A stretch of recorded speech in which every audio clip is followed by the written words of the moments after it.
We'll now look at the pronouns in Spanish, personal pronouns.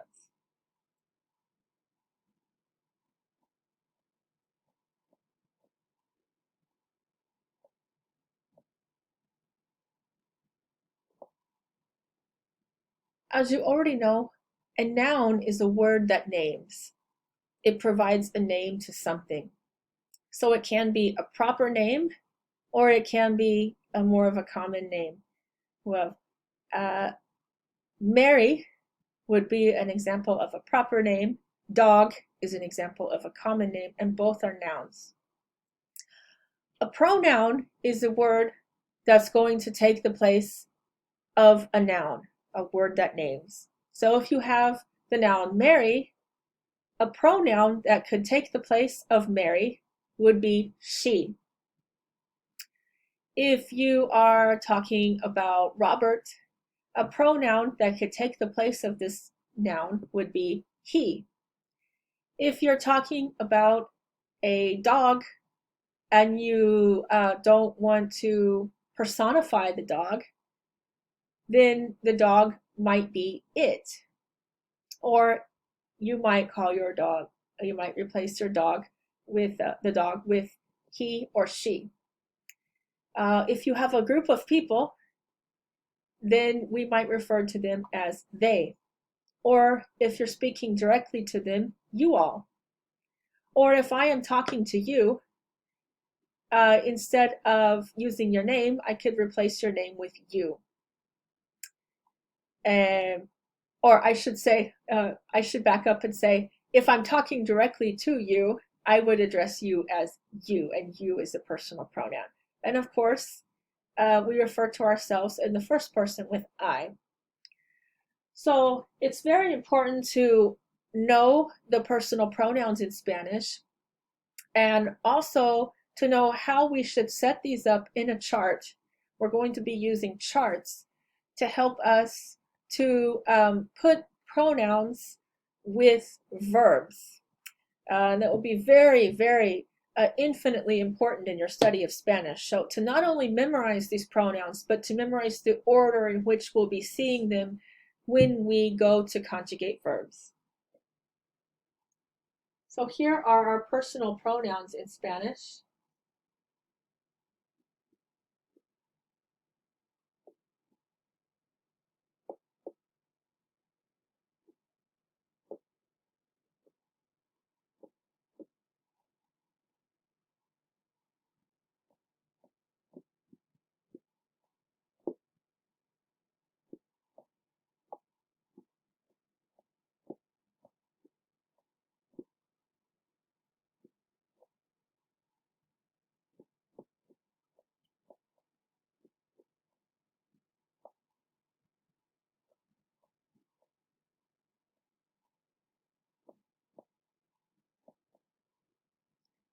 And this is the order in which you would want to learn these.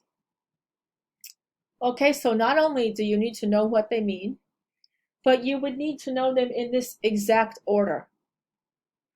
Okay, so I'm going to go over what these mean, and then you can remember, you can copy down and remember the order in which you should learn these.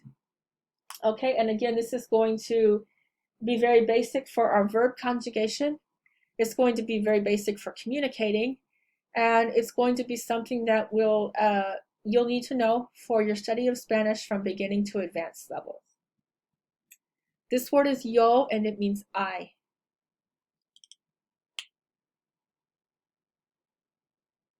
So it's from Latin ego, yo. Tu, this is the same as Latin. You. Notice that tu has an accent mark. That's going to be very important. If we take off the accent mark, this means your. So accents are very important in Spanish. They're a part of spelling, and they can distinguish between words. So tu means you, and this means you. This is an informal you. We call it an informal you. This is someone who you would be on a first name basis with, or someone who you want to address in a less formal way. It might be a child, it might be a friend, a good friend. It might be someone who you're speaking with that's the same age as you, or right around the same age. It could be a family member. A lot of times you'll use to with family members because you're familiar with your family is familiar, informal. So anyone who you're addressing in an informal way. Okay. Now we have él, ella, and usted. Él has an accent mark. Like tú has an accent mark. Él has an accent mark. Very important. And the accent marks go just like I've written them from the top right to the bottom left. We don't have this sort of accent in Spanish. Él, ella, and usted. He, she, you. Formal. This is a formal you. So we have he, we have she, and we have a formal you. Now this usted is used for someone with whom you are not on a first name basis, with someone whom you want to show a little more respect to, someone that you don't know, someone who's older. Maybe it's someone who's in a position of authority over you. Authority figure. It could be a teacher. It could be a doctor. It could be the president. It could be your boss. You would use usted with this person.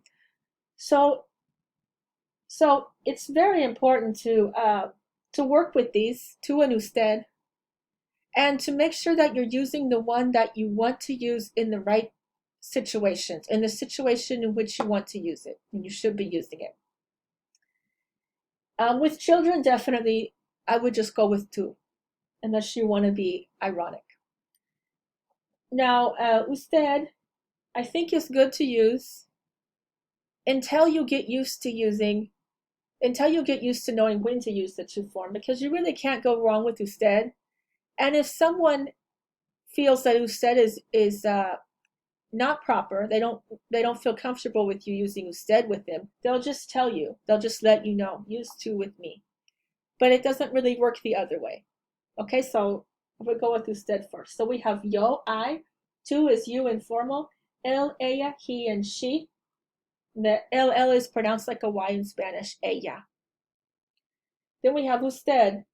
Notice usted has an abbreviation, but when we're writing, we just write it out like this. And that's the formal you.